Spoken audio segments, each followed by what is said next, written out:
Welcome everyone to this traffic safety webinar sponsored by the North Carolina Governor's Highway Safety Program. This is one in a series of webinars addressing topics of interest for traffic safety professionals. The series is co-hosted by the Institute for Transportation Research and Education at NC State University and the University of North Carolina Highway Safety Research Center. Today's topic is improving your marijuana DWI investigations, presented by Dina Ryerson with the Oregon Department of Justice.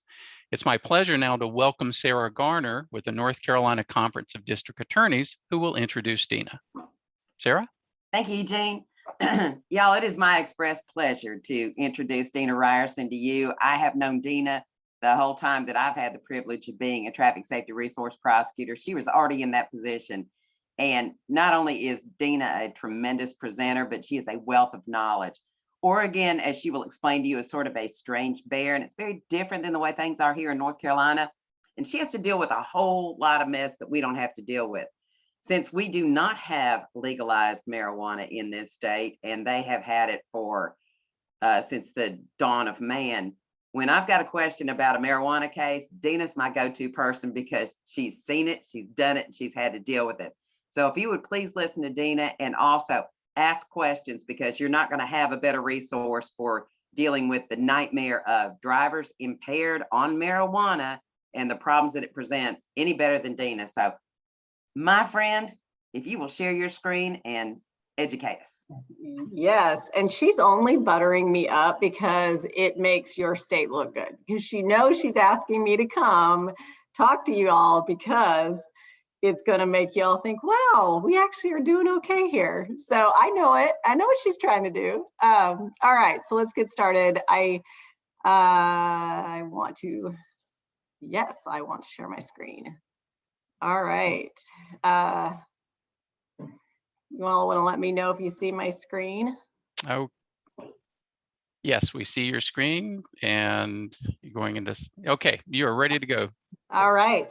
Okay, so interesting. Hopefully everybody has not missed the irony here that is 420 today, and we are doing our presentation on marijuana and impaired driving on 420. So the question I have for you all today is, what are you doing about that today? And so that is going to be something everybody here should be thinking about. Is you're thinking, well, it's not legal in North Carolina, so what, we don't have to worry about it. Nope, you should. Because what product is being made in Oregon is being made in California, Colorado, Washington, and so many other places across the country right now is coming to your state. So please be vigilant today. We always send out big announcements about getting ready for today. It's worse, I think, when 420 falls on a weekend, but it's Tuesday and why not? So be vigilant today.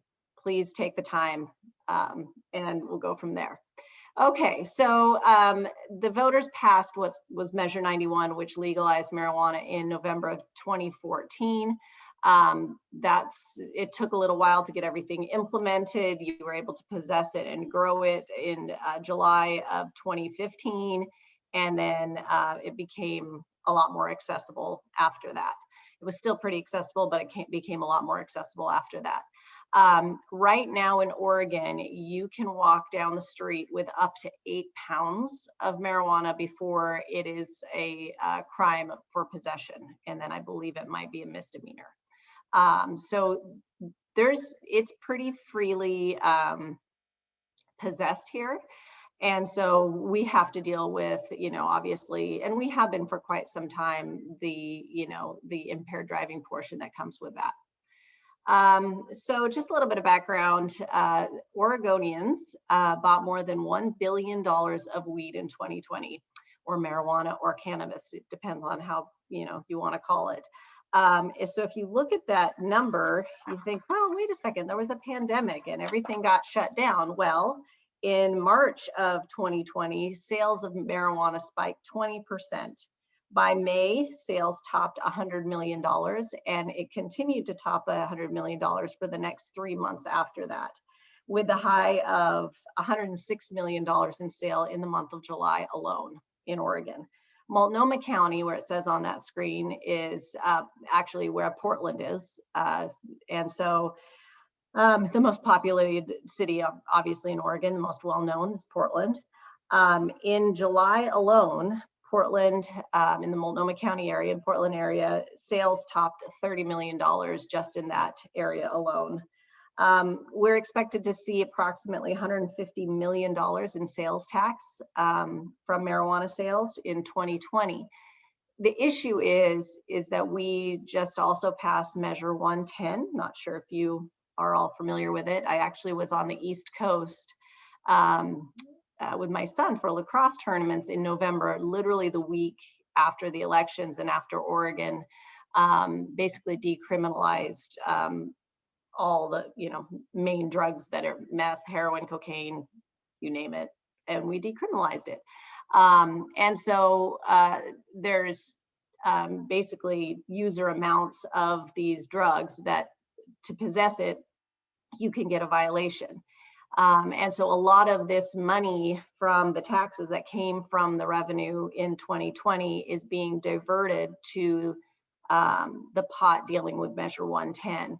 And so with that money, it's intended to go towards treatment for people who are choosing to do treatment in lieu of a fine, the $100 fine that comes with decriminalizing drugs. And so what it will look like is you're going to find somebody who has user amounts of meth, heroin, cocaine, etc.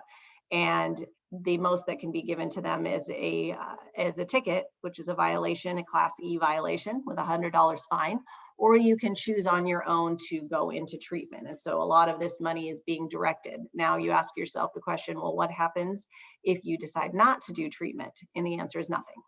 So I think our legislature might be working on that, but I don't know. I'm not sure if there's going to be a carrot. And the sad part about that is it's kind of decimating our drug courts that were quite successful. So hopefully that will get figured out. And if you do attend Lifesavers, I do a little bit of a longer presentation on Measure 110 in that, but that could take up quite a bit longer time, and that's not what we're here for today. Okay, so as I had mentioned, in 2017, I believe we were at $520 million in sales. 2019, we were at $795 million in sales. And again, we topped over $1 billion last year during the pandemic. All right. Okay, I just lost that. One more time. So you ask yourself, what are some of the effects that are happening in Oregon as far as the traffic safety world? This is an article that talks about Portland keeps trying to reduce traffic fatalities, but 2020 was especially deadly. What's going wrong? And I kind of find it interesting that the article, I have to move this, it says, so far it appears that excessive speeding and driving under the influence of alcohol and drugs and other drugs contributed to the majority of these traffic deaths. This is really unusual occurrence during a recession. This is not what you would have expected. Less traveled miles overall, and you tend to have fewer traffic fatalities, but 2020 bucked the trend, and it was really unusual. I don't exactly find it terribly unusual given a lot of time on people's hands. So what was the result? In Portland alone, there were 58 people killed in 2020 in traffic crashes. That is the most since 1996. That was coming from statistics as of February of 21. Also, the city of Portland decided in just after the new year to dissolve our Vision Zero task force. In theory, they're still having some of the same goals, but the task force has been dissolved. Also, as a result of, at the end of 2020, we say, what's going on in Portland? And there's being so many traffic fatalities. The end result is the traffic division for the city of Portland has been dismantled, and they have now been moved to the Port Patrol. And so what we have left in the city of Portland is the 20 officers who used to be dedicated to traffic enforcement no longer are dedicated to traffic enforcement, and what is remaining is the major crash team is the last piece that's remaining. This is obviously very concerning, and you think, wow, Dina, that's a really busy slide, but it really felt, it really illustrated what I felt about the kind of chaos of it all. Is, you know, we have all these negative statistics as it relates to traffic safety, yet I feel we're going in an interesting direction that is concerning. We had you know, in talking about it, the city is members of the city who have taken control of the Transportation Bureau, cited public health experts' research showing that traffic enforcement does not necessarily lead to safer streets, while technology and infrastructure upgrades do. So it'll be interesting to see what happens, especially in light of what is now being called drug tourism in Oregon. And hopefully we gather enough data to maybe push the pendulum in the other direction. As far as Oregon fatalities go, there was a 76% increase since 2014 of drug-only fatalities. And that's not just, polydrug use also went up 32%, but that's also nationwide. Alcohol fatalities have now been eclipsed by polydrug use, and that's nationwide, not just in Oregon. And that's concerning. And that just means we're doing things like this, training, so that we can really increase the awareness and the enforcement, and really start, when we're seeing people impaired and law enforcement seeing people impaired, we'll start asking those additional questions, that this might not be alcohol, or might not be alcohol alone. So, you know, what's the perception out there? You know, is it safer to drive high, you know, over alcohol? So that was, I would say, several years ago, where that seemed to be, oh, well, at least it's safer than alcohol. Well, as we know, it's clearly not. You know, we have quite a few fatalities in Oregon as it relates to marijuana impaired driving. And, you know, we also look at the statistics of what drugs are in people's blood in motor vehicle crashes for fatalities, and marijuana is always the top of the list, obviously, and polydrug use is also extremely prevalent. So really briefly, Washington looked at a roadside survey immediately after they legalized marijuana, and when they looked at that roadside survey, they initially looked at 1 month prior to legalization, 6 months after recreational marijuana became legal, and 12 months after. And at that time, they were saying that 1 in 10 were expected to be under the influence of marijuana of daytime drivers. And after 6 months, that went to 1 in 5 and didn't change much after that. So people's perceptions are very important to keep in mind. 39% of users admit driving within 3 hours of use. We know that you can be impaired for quite a bit longer than that. A lot of people, or some people, think it's safer, or that driving within 2 hours of use is let me go back. Only 36% think that within driving 2 hours of use is likely to impair the person. So that's kind of concerning, that quite a few think that it's fine.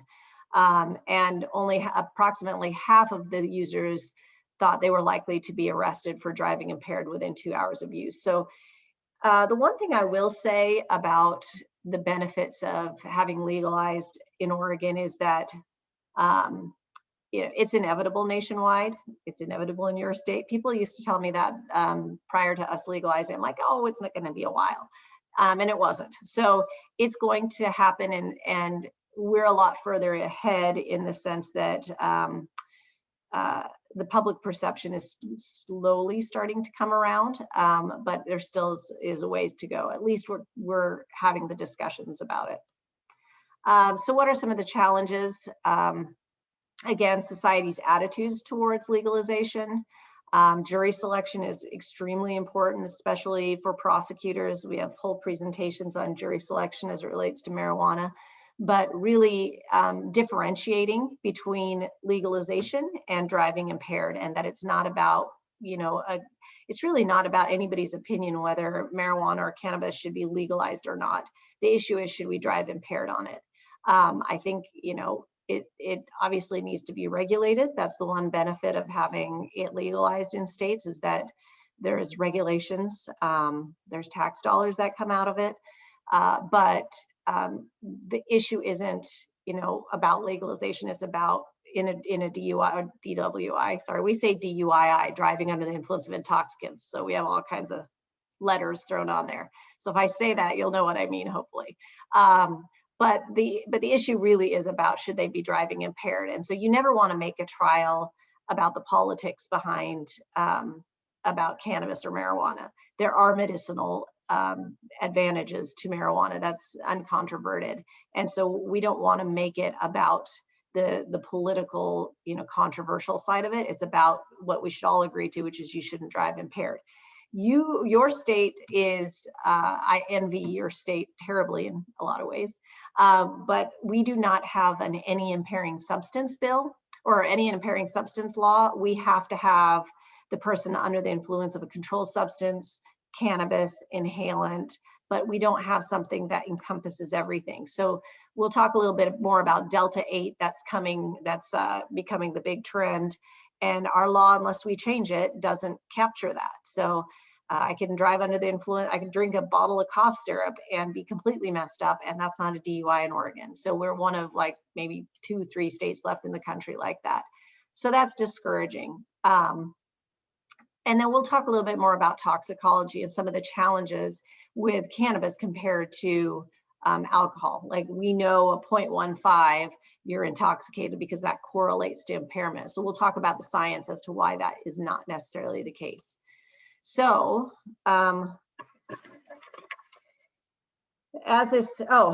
about this, so one of the statistics from the last slide is about 22 million individuals in this country use marijuana, and that's from a statistic that came out in September of 2019. I'm guessing that has likely increased.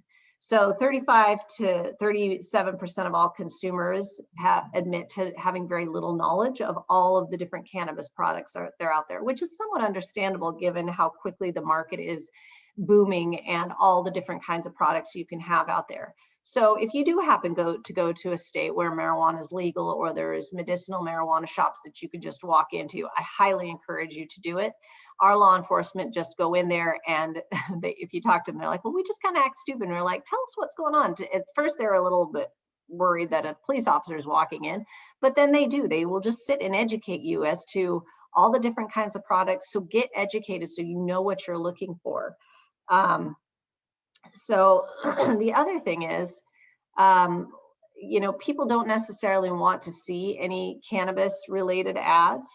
And a lot of them don't really want to see negative ads that are related to cannabis. And a lot of them also don't mind seeing cannabis advertisement in the mainstream media anymore. It's becoming more commonplace. So it's coming, if it hasn't already come to your state, which we know it hasn't, but at least it allows us the ability to talk about it. So if we have jury selection in Oregon, we can talk to people who say, hey, just like alcohol, let me know how you feel on it. Tell me the kinds of things you experience, those kinds of things. Now you can do that in Oregon without someone, it's not, they are not worried about talking about their experience. So that's a good thing, and that helps our case to be able to have that free dialogue, rather than if it's still illegal, you can't have that dialogue as easily. But what does that mean to you to improve your investigations? Do not assume people know all the different types of cannabis out there. So the prosecution should hint on it in jury selection, but officers in the room, you have to talk about that in your direct examination. You have to talk about, cannabis or marijuana and all this. Another thing, people are very in jury selection, prosecutors in the house, make sure you talk about the phraseology. Some people in Oregon are very offended if you don't use the phrase cannabis and you use marijuana or weed or something like that. They get very offended. And so, you might ask a question like, hey, there's so many different terms as it relates to cannabis, marijuana, weed, pot, is anybody feel sensitive about the terminology I use? Sometimes I'll jockey back and forth without thinking about it. You'll probably have heard me do that already. So You know, does anybody have a problem with the terminology, right? And so you want, you know, and then you talk about that there are different forms. Is anyone familiar with the different forms that there are? And so the prosecution should get that discussion going. But then when it comes time for the officers to take the stand, you need to talk about that, because especially in states that aren't legal, you might have, you know, the older generation who remembers what marijuana was back in the day, and at 5% THC concentrations, where right now this, you know, what you buy in the store is approximately 25 to 30% THC. And then you get into the extracts, which is like 95% THC or 90% THC, pure THC. And so you've got to explain to them that, you know, cannabis has changed over the years. The way it affects you, it depends on the type it is. There are different ways to use it. If you eat it, it's going to take a long time, a lot longer to affect you. If you smoke it, it's going to affect you right away. And so those are the kinds of things that you take into consideration, especially if you have product found in the car. And so it also has to do with duration of impairment, right? So again, if it's edible, it's good. It might, you know, depends on how much they used, and there's various factors on how long it will be. And so one of the things for those of you who are DREs in the room, on the matrix, I believe it says 3 to 5 hours that the impairing effects, but that it can obviously continue after that. So I would just be very careful when you testify that all of this is so variable on, you know, not only the type of marijuana used, the route of administration, but also the frequency of use for that particular user, which we'll talk about a little bit more about in a second. And so having that dialogue first is going to then also watch out for any defense experts who say, oh, well, it says in the DRE matrix, this is the amount of time you're under the influence of, but there's much more to the picture. And so even if they say, well, I used 5 hours ago, that doesn't necessarily mean they're not impaired. So let's talk a little bit about the science. This might be a repeat for some people, so I'm going to go through it pretty quickly. What are the impairing portions of cannabis? The hydroxy THC and the tetrahydrocannabinol, right? And the carboxy is the secondary metabolite and is not psychoactive. So you have hydroxy THC and 11-hydroxy THC are the main psychoactive metabolites. And then you have the carboxy THC, which is not psychoactive, okay? So obviously it metabolizes very quickly in your body. So, you know, I believe in talking to Sarah that you guys often take blood and that you often see THC concentrations in the blood. So let's talk a little bit about, so there is a common misperception. Well, okay, we took this person's blood, THC, there's no THC found in the blood, clearly they didn't use. Not true, especially depending on if it's a novice user. Because a novice user, a new user, can have that THC be non-detectable in blood, but still be impaired. And we'll talk a little bit why in a second. Marijuana is what's called lipophilic. So it's going to be fat soluble and go to the fat stores in your body. As opposed to alcohol, and alcohol is hydrophilic, which means, as we all know, alcohol likes to go to the water in the body, and there's tons of water in the body. So it absorbs very quickly. We know that alcohol absorbs very quickly within 5 to 15 minutes. After your last drink, you're at 80% of the highest BAC you're going to get to in most cases. And so we know it absorbs very quickly. Marijuana is lipophilic, again, as I had said.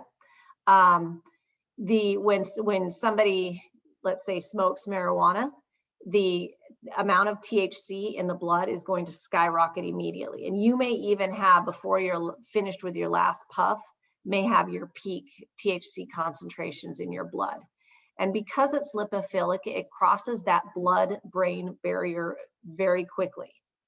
And so it moves from the blood. And so whenever you have a fatality or a serious physical injury crash, or you're talking about exigency as it relates to marijuana, you never want to say, well, I have exigency because the THC is leaving the body. not leaving the body. It is moving, and it's moving to where you can detect it. And so you want to talk about it's moving out of the blood into the brain where that's where the concentration is of THC. Now, when you get a warrant for brain tissue, no, I'm just kidding. So this is the hard part about telling jokes when no one can hear you and you don't get any reaction.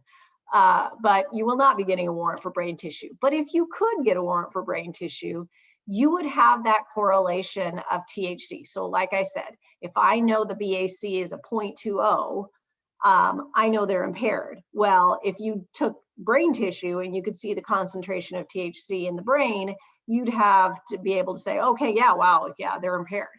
But that's not going to happen. We're obviously not going to get brain tissue. But that gives you that exigency, and I would leave it up to Sarah to fill in the, what you can and can't do with exigency in a DWI case in North Carolina. In Oregon, we can take blood on an exigency basis in fatalities and serious physical injury crashes, and even in a regular DUI, we just have to prove why we have that exigency. So to illustrate the point even more, and I'm going to go through this pretty quickly, after 15 minutes of smoking marijuana, you're at about 60% of your peak THC in the blood. After 30 minutes, you're at 20% of your peak THC in the blood. And I put some of these slides in there knowing I wouldn't go through them in big detail, but that if you have the slides, you can look up the studies. This is a study put out by Dr. Marilyn Hustis and Rebecca Hartman, and it was really talking about the effects of marijuana on driving and looking at standard deviation of lane position. And it was a very robust study looking at one of the most advanced simulated driving, I think in Iowa, simulated driving machines in the country. And so they looked at the different effects that cannabis had on driving, on decision-making, divided attentions, focus, concentration, reaction times, all the things we would have expected to see, road tracking, vehicle control. So they also, what they did is they took samples of people's blood, 10 minutes.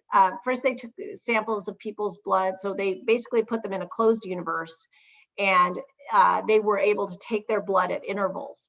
They took the first sample at the end of the person's first puff, or I'm sorry, the end of the, collected it at the end of the smoking, 10 minutes later, 25 minutes later, 60 minutes later. Now they did that during the actual driving, where they took their blood during driving, and then they took their blood a minute and 20, or I can't talk today, an hour and 25 minutes after driving. And so if you think of this in a DUI scenario, let's say someone smoked marijuana, right? And 60 minutes later, you pulled them over. So that was during drive time. So they took the blood and we knew what it was. An hour and 25 minutes post smoking. So maybe, immediately after driving, they took the blood. Okay. And so let's say that might be when you do field sobriety tests, right? And then they took it at 1 hour intervals, and they wanted to see how quickly that THC reduced in the person's blood. And so between 10 minutes post-smoking to 25 minutes post-smoking, THC concentrations reduced 73.5% in the blood. 25 minutes to 60 minutes post-ingestion, 85.3%. Now remember, we talked, let's say hypothetically, 60 minutes later is when you might have pulled them over and did field sobriety tests. They were already reduced 90% of the THC concentration, approximately 90% in the blood. And so why, so then, and on keeps going from there. So you're thinking, well, what do we do, Dina? Well, the answer is it's how you do your investigations. And that's what makes it, it's about impairment, it's about documenting impairment. And if we have THC in the blood, it's almost like it's in the urine, right? At some point they used marijuana, but we have to correlate it with the impairment seen. And so that's why. Now, to make it more complicated, which I'll take any day of the week and twice on Sunday in alcohol DUI at this point. What makes and because alcohol is so simple, alcohol, once you stop drinking, assuming you're fully absorbed, you're going to eliminate at a linear rate. I know if they're a 1.5 at 10 o'clock at night, by midnight that they're going to go down, right? We can do that retrograde extrapolation. There's a linear extrapolation. We have that idea. It's not that simple with marijuana. And so we have to be very careful to understand these things when we're going into these types of cases.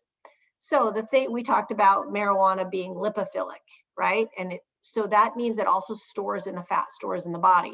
So when you use marijuana all the time and you are a chronic frequent user, you use every day, all the time, right? Or often, very often. The THC will store in the fat stores in the body.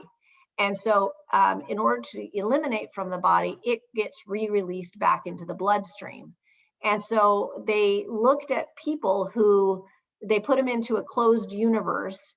So they knew they weren't these chronic users. They put them into a closed universe and they took their blood a week, 2 weeks later. And they knew they weren't using because it was a closed universe, and they still were seeing THC concentrations in people's blood when they knew they hadn't used for a week or two. And that complicates things, because does that necessarily mean they're not impaired? There just needs to be a lot more research on it. They did show in these studies that there was prolonged impairment of psychomotor functions up to 3 weeks after use. So 3 weeks after they knew there was abstinence. And so although chronic users are tolerant to, and also they showed that chronic users are tolerant to some, but not all the effects of cannabis. And so these are some of the studies that you can look at. But again, this is an area that needs a lot more research. So part of me says, let's embrace the bear, right? Let's embrace the fact that okay, I can't believe I'm saying this, but let's legalize across the country. Let's study it, because the thing is, if it's illegal federally, it makes it very difficult to say, okay, I'm going to dose you on this, and I'm going to dose you on this, and I'm going to have you vape, and I'm going to have you do it. There's more of that now. But if it's legalized across the country, there's going to be a lot more regulation and a lot more studying to figure out if we're saying, okay, yeah, you're a chronic user and you are impaired, even though you haven't used in 2 days, right? And guess what? You got 2 nanograms in your blood.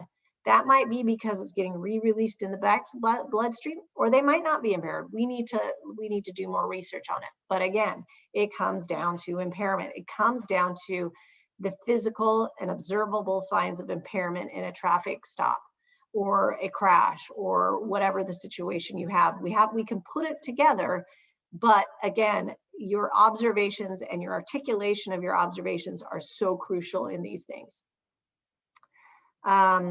Again, so there's huge variables as to how much THC is stored and how long it's detectable in the blood, as we were talking about a moment ago. Frequency of use, someone's metabolism, how they've ingested it, the strains, potencies, all of that. This is from, I believe, one of you guys's drug reports.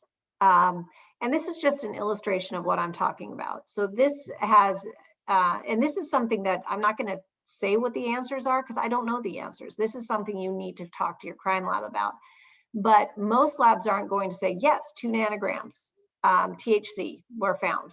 They are for sure impaired. I don't think you're going to get anybody in the crime lab to say that. But there might be more factors that I'm not aware of.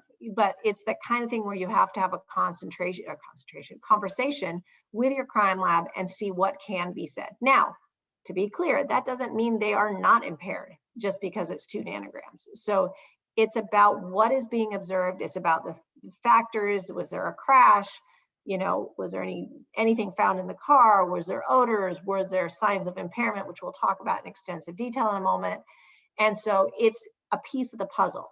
And at least we know they have used when looking at that. Now, if you've got somebody who is an occasional user and an hour later they have, 2 nanograms, that might mean more to a toxicologist because they're an occasional user. Occasional users don't have all that THC stored in the fat the same way a chronic frequent user does. And so that might be a more significant thing if that kind of information is known. So you might want to ask those questions in an investigation. Hey, how often do you use, or if it's their medicine, you want to say, hey, well, how often do you use your medicine? Like, Ask those kinds of questions. Again, here it's a lot easier because it's legal. So we can freely talk about it without people worried about getting in trouble. So there is that benefit. So this is what it used to be, right? Like simple: alcohol, bloodshot, watery eyes, odor of alcohol, slurred speech, 4+ clues on the HGN. You got some walk and turn, you got some one-leg stand. Easy, right? Not quite so simple anymore with cannabis. We talked a little bit about tolerant users. Well, they may perform better on field sobriety tests. So you have to be a lot more critical, have a critical eye when you're looking at what you think. It's not going to look like alcohol, right? And so you need to sometimes go further than the 3 standardized field sobriety tests. And so when I train at our police academy, I tell them, if you suspect marijuana at all is impairing, or at least partially contributing to the impairment, you better do additional tests, which we'll talk about. I mean, I'm like, that's it. You have to do additional tests. And we'll talk a little bit more what you can do. There will be traditional HGN, obviously, with marijuana. We'll talk a little bit more about that later. Dr. Sitek, who I'm lucky to have from the state of Oregon, if anyone have heard him, he's amazing. He talks about that there might be this different type of eye movement. Don't hesitate to say it, but don't call it HGN. And so there's going to have to be more, published research about that. There's a type of eye movement that some officers say they see, but not traditional HGN. So, be careful there. Obviously, there's a disconnect because, with prosecution, goes across the board. Prosecution officers, we want it to look like alcohol impairment, and we try to always go back to that, but it's not going to. And we know now that there's no way to equate a 0.08 to a 5 nanograms. So if you do legalize in your state, or when you do, we did a very good job about fighting having a presumptive, like in Colorado, 5 nanograms, in Washington per se 5 nanograms. And we are very proud of that, because the studies, at least the good thing about legalizing later in the game is we know a lot more, and we know that there is no science to support a 5 nanogram per se. In fact, in Washington state, over 60% of their blood samples fall under 5 nanograms. And so it makes their job a lot more difficult in prosecution, because they have that 5 nanogram per se, because people just equate it. Oh, well, you're not at the legal limit, which we hate that phrase, right? And so, again, that's something you need to plan for when this does happen, is to make sure that because there's, again, so much science that is very conclusive that doesn't support that, again, because of what we talked about with the science. Of course, a lot of people who are, mixed. One of our he's now a lieutenant, actually, as of a week ago. He calls marijuana the ranch of all drugs. Why? Because it goes with everything. Again, polydrug use has now eclipsed alcohol impaired driving in this country. And so marijuana is usually the #1 additive to other things like alcohol and other drugs. And with alcohol, the additive effect is quite a bit more when you have impairment of both together. So alcohol and marijuana, they say alcohol alone is 13 times higher crash risk, alcohol and marijuana 24 times higher crash risk. I'm going to very briefly talk about this. This is not a new thing for those who have been to a lot of presentations in the last several years about marijuana, so I'm going to briefly talk about it. There's a 2-year study, and I call it, the other one is the 302 study. And those 2 studies looked at actual police reports where marijuana is involved, and looked at common reasons for the stops and what they were seeing on field sobriety tests. So it's a good thing for officers to have this kind of knowledge. So when you might be cross-examined to say, well, how useful is field sobriety tests, doing, standardized field sobriety tests on marijuana, DUIs, you could say, well, first of all, field sobriety tests are used to determine impairment. We don't know exactly everything that's impairing them at the time of the stop. Do not fall under the trap of saying, yes, certain number of clues on the standardized field sobriety test mean they're impaired by marijuana. Do not do that. You will get some seriously bad case law in your state. And thankfully, we've warned our prosecutors, hopefully, and officers not to say that, because field sobriety tests are designed to determine if someone is able to, operate a vehicle and see signs of impairment, right? Generally speaking.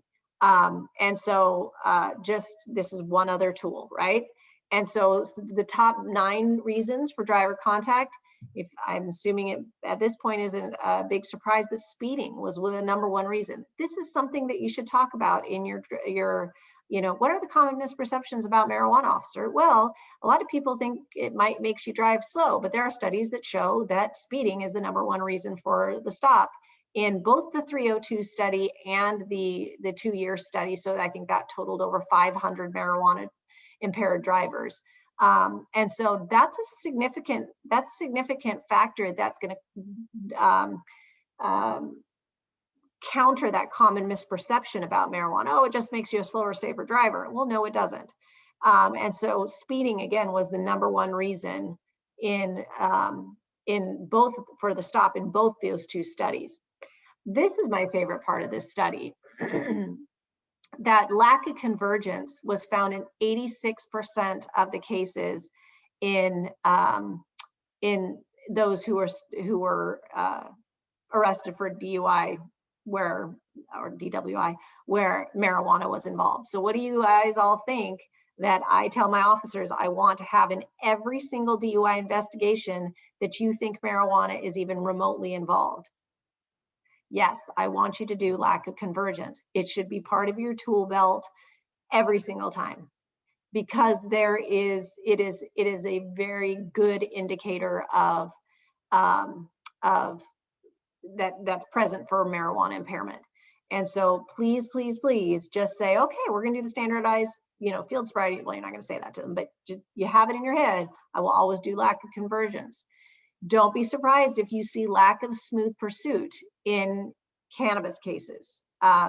It was present in 1/3 of those who were impaired by marijuana. So that's also something to not be surprised about when you see lack of smooth pursuit.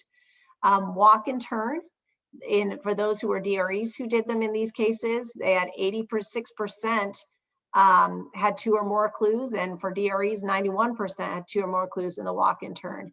And one leg stand, not quite as great, but still,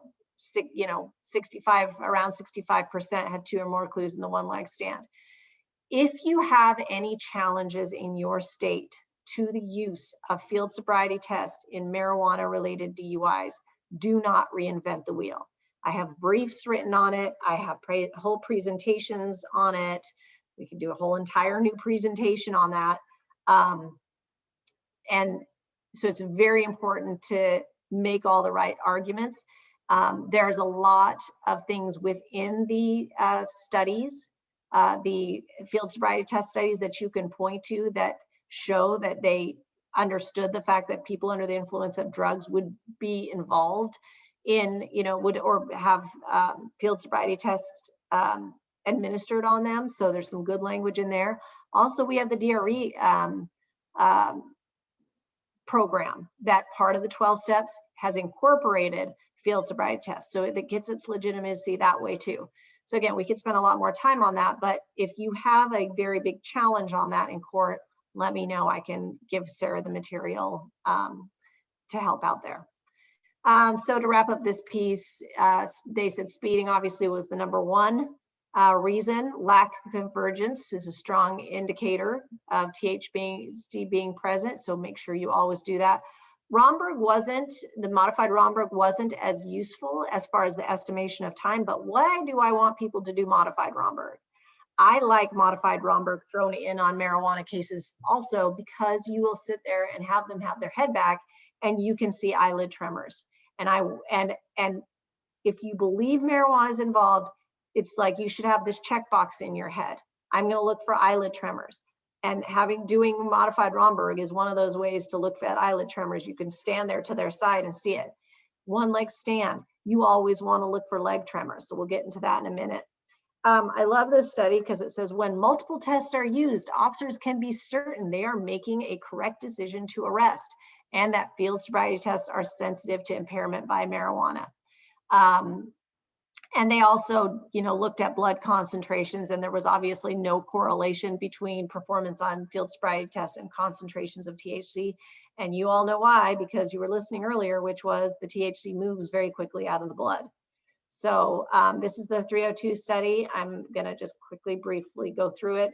These are the things that were observed during this study. And so at least you have studies to show these are common things that you're going to see in cases. The dilated pupils, we'll talk a little bit more about that in a second. So what do you see? What are the signs and symptoms that you would expect to see during, let's say, the personal contact? And things that you want to look out for, the relaxed inhibitions. Look, let's be real here. We have to help our prosecutors.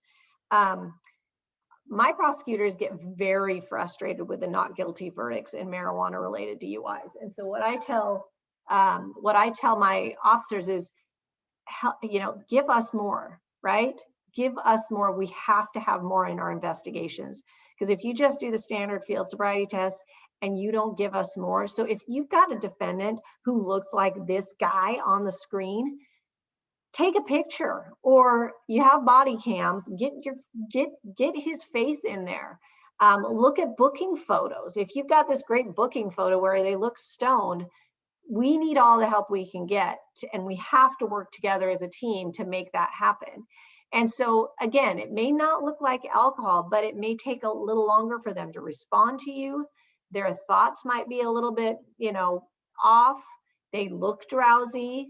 It's the ability to, what I had an officer say once, oh, well, yeah, my reports are probably, maybe a page and a half at most. And I'm like, you have to have the details in these kinds of cases. So these are different things that you can look for.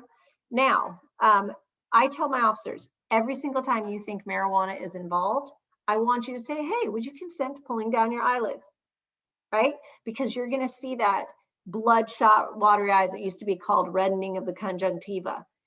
Have them pull down their eyelids. Say, hey, would you consent to sticking out your tongue? Can I look at your tongue? Right? See if there's, we'll see a picture in a minute, raised taste buds. You want to ask those things in every single case, right? So again, you're going to be looking at these things that aren't, necessarily something you would ask if you just think it's marijuana, or alcohol. And more on personal contact. Something about marijuana, it reduces peripheral vision. So you want to be careful. I don't know the rules in your state, but in our state, if you're going to make a phrase like that, you got to be careful. You can say, if you received it in your training and experience, that marijuana causes a loss of peripheral vision. That's great. If they go further, you're going to say, that's just what I learned in a training. We get hinky about getting into the science, but you should be able to say that. All right. So with marijuana, like we talked about, it generally dilates the pupil. So if you see that at roadside, the other thing is, this is something that's just nothing new to you all for law enforcement. If you're on video with the person, narrate so that the jury, it's a lot easier for a jury to believe you when it's happening real time. So you want to say, oh, wow, your pupils are you're awfully big right now, and just like say things that, do you have an eye condition or anything, it's because the jury will be like, oh, he just saw it. That's when he saw it, Sometimes chronic users, their pupils won't dilate. So don't be surprised. And so if you get cross-examined and say, well, wouldn't you expect to see dilated pupils when someone under the influence of marijuana? You'll say, not necessarily. If you have a chronic user, like your client, maybe, just kidding.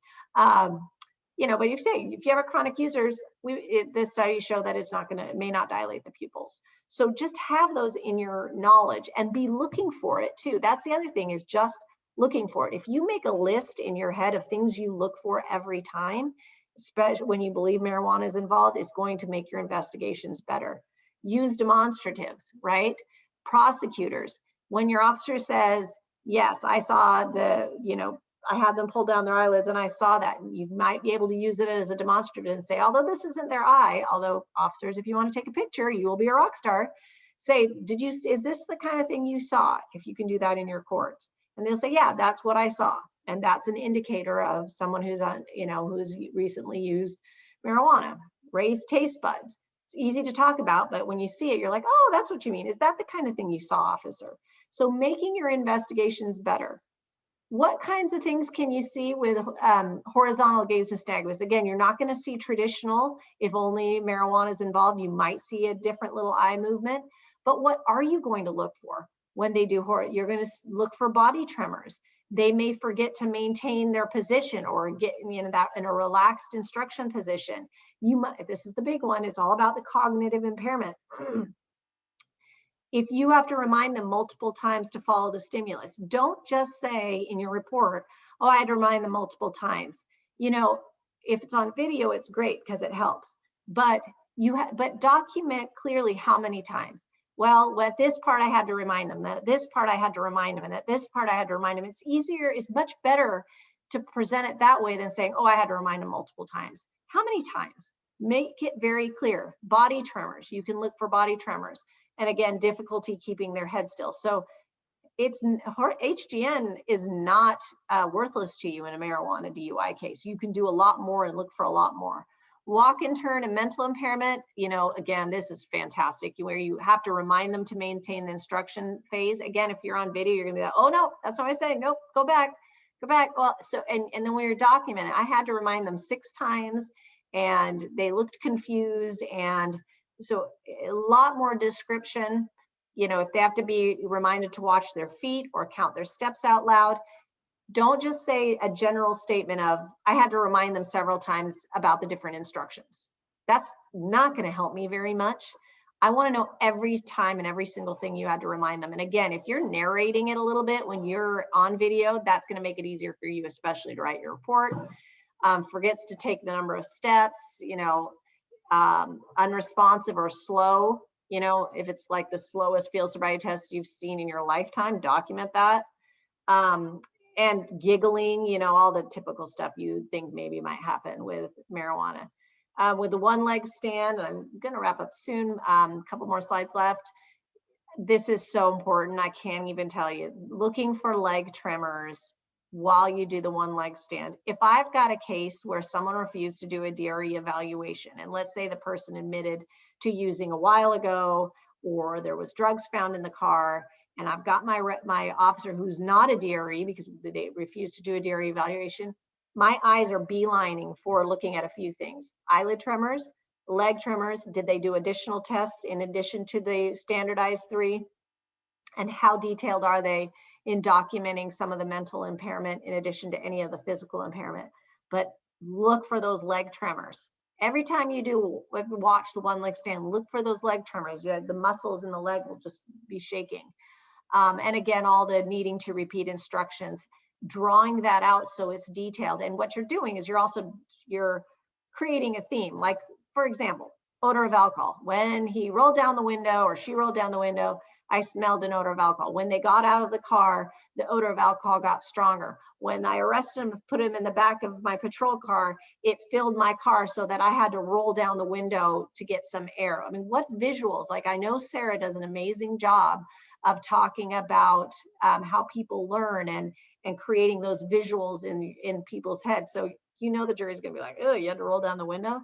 It's that drawing the same theme throughout. So same thing for marijuana cases, the confusion, repeating instructions, the way you're articulating and the way you write it in your report can be very compelling if you're drawing it out and really breaking down everything that confuse them and those kinds of things. That's what's key in marijuana cases. Let's see. Additional tests. Like I said, I get very angry if I have a prosecutor send me a report from an officer and they believe marijuana is involved and they only did the standard 3. I get very angry because, again, we know the importance of doing things like lack of convergence that show something for marijuana. The modified Romberg, so you can see those eyelid tremors when they tilt their head back. Finger to nose, that's a little bit more difficult for someone who's impaired by marijuana. And then a cognitive test, right? You don't necessarily need to, but lack of convergence, modified Romberg, maybe an alphabet test, right? You have to do additional tests. And then asking some additional questions, you know, again, this is a lot easier in Oregon. So we have it a lot easier in the sense that we can ask, you know, and people are a lot freer to talk, feel free to talk. But if they already have it in their car, just say, hey, you know, how do you use it? Do you smoke it, vape it, you do dabs, you know, yeah, you know, what kind is it? What strain is it? Start asking more of those questions. Why do you use it? How does it make you feel? You know, what type do you like?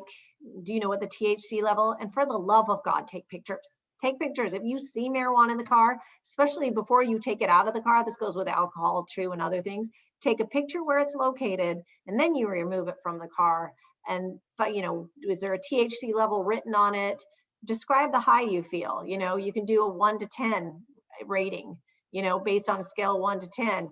I've also had officers ask them to rate their weed, and they literally have said, oh, it's good shit, you know. So they rate themselves impairment and they rate their weed and how they, you know, feel off it. Do you think you're safe to drive? So ask those additional questions, and, you know, asking them about, here's the last slide. And of course, I did not put a contact slide, which I completely forgot to do. So finally, we talked a little bit about new trends. You know, I don't have a ton of information for you about Delta 8, except for the fact that I just read an article about it. Delta 8 is a new trend right now. And it's basically it's very similar, just a few molecules off from Delta 9, which is the impairing, you know, part of THC. So it's about, you know, like I said, a few chemicals off, and it's also impairing. What they're saying is it's not quite as impairing, but it's still impairing. And thankfully you guys, which makes me internally jealous that you haven't any impairing, you know, substance law, which again, that's a reason alone for me to leave. So if anybody has any lacrosse connections for my son who's going to college in 2 years, I will move. I'm just telling you that, plus the anti-impairing, I'm there. But anyway, so this Delta 8, the thing that's making it a little bit scary, especially for people like me, and we're working on getting this fixed currently in our legislature, is that it's derived from hemp. And I believe hemp is legal for you guys in your state. And so they basically take hemp and derive and pull out the Delta 8, which is impairing, to get as a loophole to get around the illegality of getting high with, you know, what we traditionally known as Delta 9. They say that, you know, we got an article sent out for our TSRP group, and it talks about that the most popular for Delta 8 products is in vape cartridges. And apparently it says that since the majority of dried cannabis flower contains less than 1% of Delta 8, which I thought was interesting, the only way to get Delta 8 at higher quantities is to extract a lot of it, basically a ton of product to extract a little bit. And there is a lot of excess marijuana grown in this country. So there's a lot to be extracted from. And so, like I said, they're also driving it from hemp, and that is needs to be dealt with on the federal level as well as the state level. And if you have any impairing law, which you guys do, it's helpful for you. For us, we actually have to write. You know, we also legalize psilocybin mushrooms too. So just to add that to it. But since our law says you have to be, and we made them non-controlled substances as well. And so we now are working to change the law to add cannabis, inhalants, psilocybin mushrooms, alcohol, and, you know, controlled substances. So anyway, it's kind of interesting. Interesting is a word. And that is all I have. So I'm like 3 minutes over. Dina, that was awesome. Let me toss a couple quick things in. When you were talking about, you were showing the lab report from here in North Carolina, and there was a question on there about the fact that when most of us look at that, it is, if we wanted to be scientists, then we would have gone into science, and we're not scientists, and I'm terrible at it. But I put in the answer thing, the Conference of DAs does annually do a one-day class. It is toxicologists from our state lab. And we've had somebody from NMS before too, and prosecutors and law enforcement officers. Anybody who's interested in this and does want some more information, please go to the Conference of DA's website, sign up for the class when it comes open. It'll be in August. It's in Raleigh. It costs nothing. We provide your lunch, and it's a great opportunity to sit down with these toxicologists whose names we see on documents all the time, but we've never met them in person. And the one thing that they say every time we've had this class is, prosecutors, please call us. Officers, please call us so that we can tell you what it is that you're looking at, because it doesn't mean anything to us, but they can break it down to where it's in very simple terms. I also, Dina, from what you were saying, and this is another thing, and I appreciate you stressing this, that the SFSTs, walk and turn one leg, stand HGN, may not be the best for just as far as looking for the different clues that we expect with alcohol, but it's such a wonderful opportunity to spend time with an individual and make observations that may not be standardized clues, but are still clues as to cannabis impairment. Is that a fair statement? Yes. And It's just more and more and more. Document Right. more. You're never going to hear any of us say, no, document less. Absolutely. And one other little useful tool that we got from Dina and my friend Jen Knudsen in Colorado, who also has been fighting weed wars for a very long time. It's a pocket card for officers that are not necessarily ARIDE trained, DRE trained, but it's some signs and symptoms of marijuana impairment that you need to be looking at roadside, such as Dina was talking about. The raised taste buds, that you're not gonna, I don't know what I got, but I got something. You may not be looking for that. You may not be looking for these bloodshot eyes, of the nature of somebody who's impaired on cannabis. And if you need a copy of one of those pocket cards, I think I gave Kenny Benfield 1,000 of them. So if that's something that you're interested in, either contact Kenny or contact me, and we'll make sure that we get those in your hands. It's a great roadside card just to glance at and say, oops, I saw those trembling eyelids, didn't know what it meant, and now I do. So I appreciate it. But Dina, that was wonderful, and God bless y'all out there in Oregon. We're special. You can come anytime. I want to. Eugene, what else do we need to do? Well, Love it. we are a little over our hour, but we definitely want to give folks an opportunity if there are any more questions out there. Sarah, there several folks are interested in learning more about that August 20 class. We have a comment here. Didn't catch the website you said we could sign up on. Can you list it here? Sarah, can you type that into the chat window? Yeah, let me hang on just a minute and let me get my thing so that it's smaller here.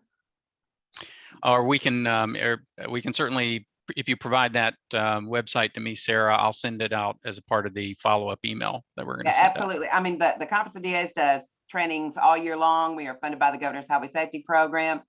We don't charge for anything. We've got our first live one coming up this week. I'm so excited. And we are going back to live trainings. And, folks, if I'll send you the link for the Conference of DA website, but get on that thing and find it. It's, that's all we do. That's all we do. Just like Dina does. It's just like, please come. All right.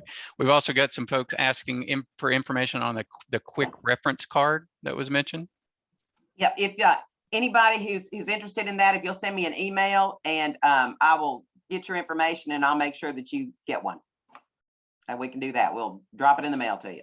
So just email me. It's let me put that in the, where do I need to put that in the Q&A feature? Would that be the best place to put my email address? No, put it in chat and make sure you select to all panelists and attendees.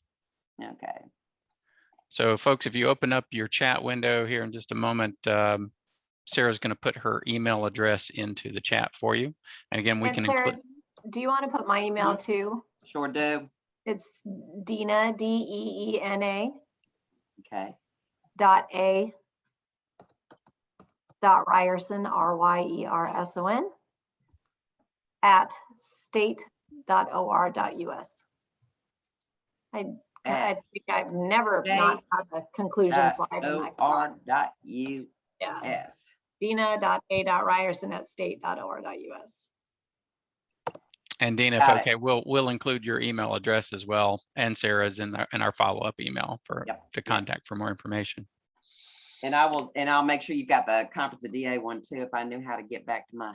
Hang on. All right. All right, hang on. I'll get that for you right now. All right. And there is a question about certificate. Yes, I'll answer that question in just a moment.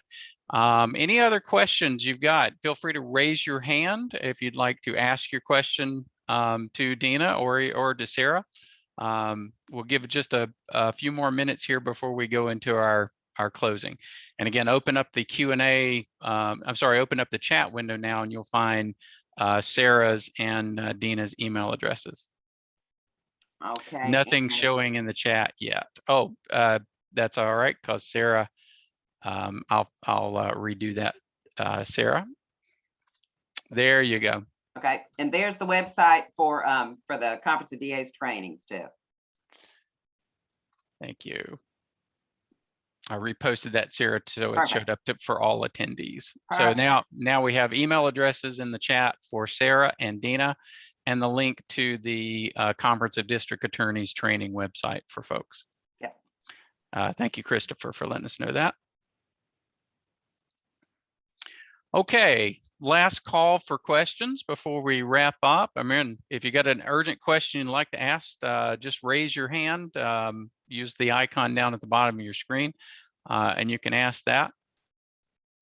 I want to definitely thank Dina very much for the presentation today. Let me go ahead and share my screen to get into our closing slides. And again, we'll continue to monitor the Q&A in case there are some questions coming in. All right, so in our closing notes, folks, I want to thank Dina so much for her time and great presentation. A lot of important detail in there for folks to digest. Thanks to Sarah as well for being a part of today's presentation, and for everyone who joined us today. If you do have some additional questions, go ahead and post them in Q&A and let us know, and we'll try to get an answer to those to you by email as soon as possible.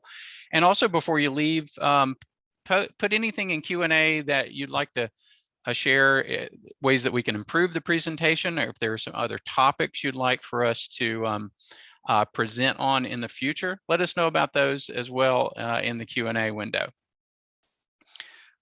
Remember to watch for a follow-up email with the recording link and the additional contact information and links that we spoke of just a moment ago. And with regard to certificates, yes, if you'd like to receive a participation certificate for today's webinar, simply reply to the follow-up email. Wait till we send you the email and then reply if you'd like to get our certificate for your training records. We're happy to provide that in a PDF format. Certificates are only available for folks who attend this live webinar. So if you happen to be watching this recording right now, we don't give certificates for watching the recording, only for live attendance. We definitely invite you to join us for other traffic safety webinars we have planned for this series. Please visit our website. It's the Traffic Safety Conference website at this link on your screen. And we've got a listing of a lot of upcoming webinars that you may be interested in. We'll have information posted soon about our next North Carolina Traffic Safety Conference and Expo. It will be held next August, so we hope you'll plan to attend that conference. And we definitely invite you to propose topics for presentation for the conference. Follow the link on the website for presentation proposals to submit any ideas that you may have. So that's all we have for today. Thank you very much for joining us. I'm going to leave the webinar open for a little bit longer to collect any other information you want to put in the Q&A. And otherwise, thanks again and goodbye for now.